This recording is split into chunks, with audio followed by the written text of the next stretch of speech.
Hey everyone, Jason here. It's Wednesday yet again.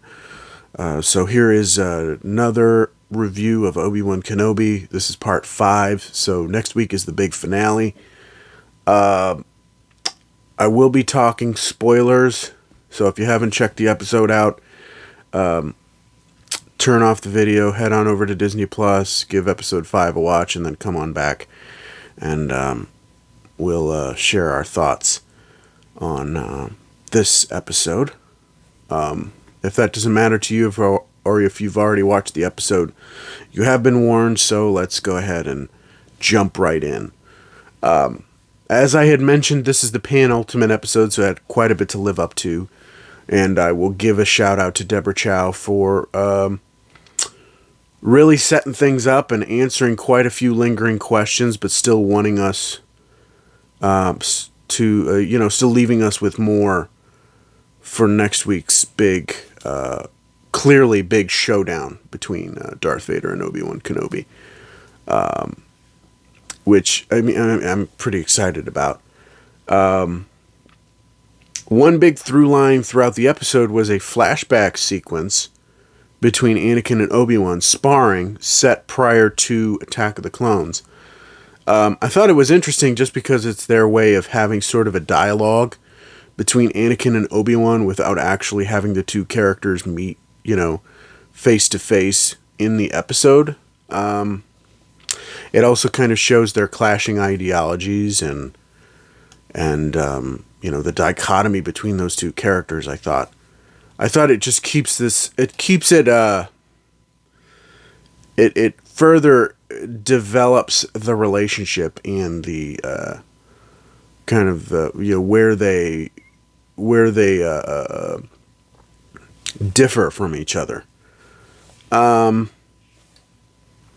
thing that I thought was a bit weird was they've used the de-aging technology on Mark Hamill in The Mandalorian and the Book of Boba Fett, and Carrie Fisher and Peter Cushing in Rogue One, but they opted not to do that here. Hayden Christensen looks noticeably older, even though in terms of the timeline, this sequence is supposed to take place 13 or 14 years before this series. But in reality, about 20 years ago. It's an odd choice because he does look noticeably older in this sequence, even though he's supposed to be younger. But doesn't really distract too much, just because of the fact that it's just really cool to see Hayden Christensen as Anakin yet again, and the two characters interacting in a sequence set in the past. I thought that was a lot of fun. Moses Ingram's character Riva's storyline comes nearly full circle this week.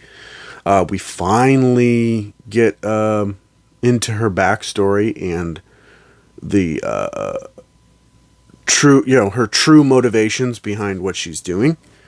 Yes, she is that youngling girl from the opening sequence of episode 1.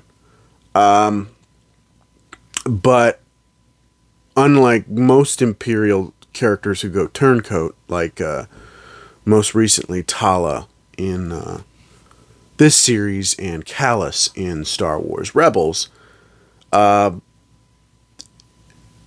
those characters are usually they become Imperials because they believe in what the Empire is doing, only to realize that the Empire is doing wrong, and so they change their ways. Riva was never working with the Empire because she believed in them. She was working with the Empire as sort of a means to an end, and that end was to kill Darth Vader. To get revenge on him for what he had done to her youngling brothers and sisters that night on during Order 66. And that also explains how she knows that Anakin Skywalker and Darth Vader are the same person, because she was there. She saw him. And Obi-Wan kind of figures that out. It makes an interesting dynamic now between Obi-Wan and Riva. I think, it makes Riva a far more interesting character when you realize that everything she's been doing has been an effort to get close enough to Vader so that she can kill him. And I thought that was impressive. Now, that also leads to a fight sequence between Riva and Darth Vader in this episode that I thought was very interesting, because it is definitely very one-sided. Vader has the upper hand throughout the entire sequence. In fact, in the first half of the sequence, he's just toying with her, dodging every swipe of her lightsaber, using the Force to manipulate her lightsaber to make her look like a fool. Ultimately, this culminates in Vader winning the fight, stabbing her through the chest in a very similar manner to how she stabbed the Grand Inquisitor. Speaking of which, as we all knew, who had seen Star Wars Rebels, the Grand Inquisitor was definitely not dead. He was just lying in wait. He probably went to Vader right away. And has just been in hiding, lying in wait, until Riva showed her hand. And I thought that was a very interesting idea as well.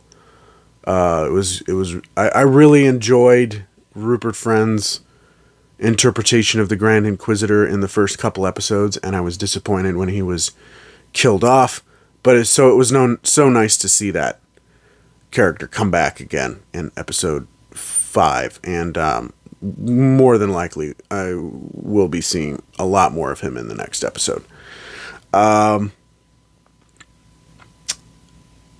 This episode also does set up, some recurring, kind of brings some recurring themes of Obi-Wan's journey throughout the series, nearly to their culmination, to their fruition. I mean, in episodes, in the first couple episodes, he's very broken and lost, and decided the only way to survive is to forget who he is to not be a Jedi anymore. But as he found out, he also found out that he can't run from that. He can't hide from that. That's who he is. So, throughout the series, he's kind of had to figure out how to be who he is, and what that means, and how he can do that in a world, in a galaxy that doesn't want him to do that anymore. That you could get killed for doing that. And this episode does really bring that home.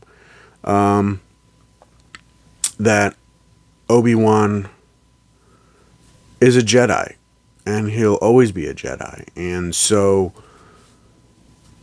he steps back into that role, most assuredly in this episode. And there's kind of a little bit of a teaser of what's to come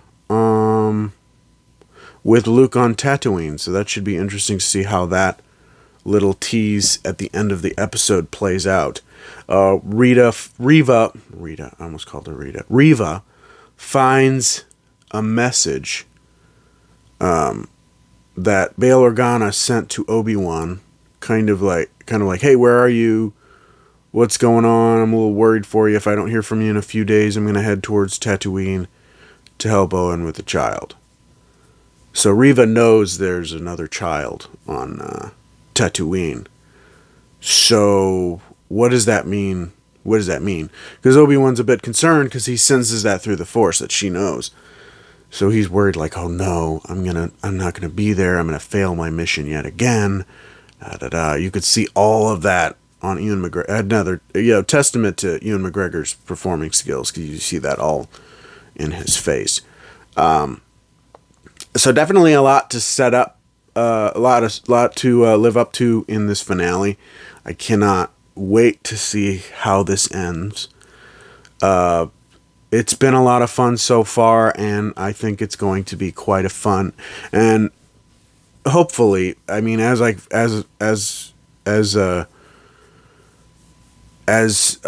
been the case over the course of the last 4 weeks, hopefully it's a lot more satisfying of a conclusion. We'll see. My final review on this episode, I would probably say, is a 4.5 out of 5. So, looking forward to next week. Let me know what you thought of episode 5 of Obi-Wan Kenobi down in the comments below.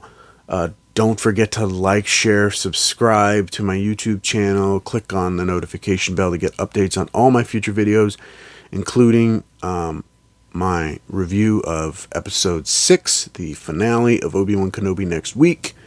Thank you, as always, for watching. And remember, the Force will be with you.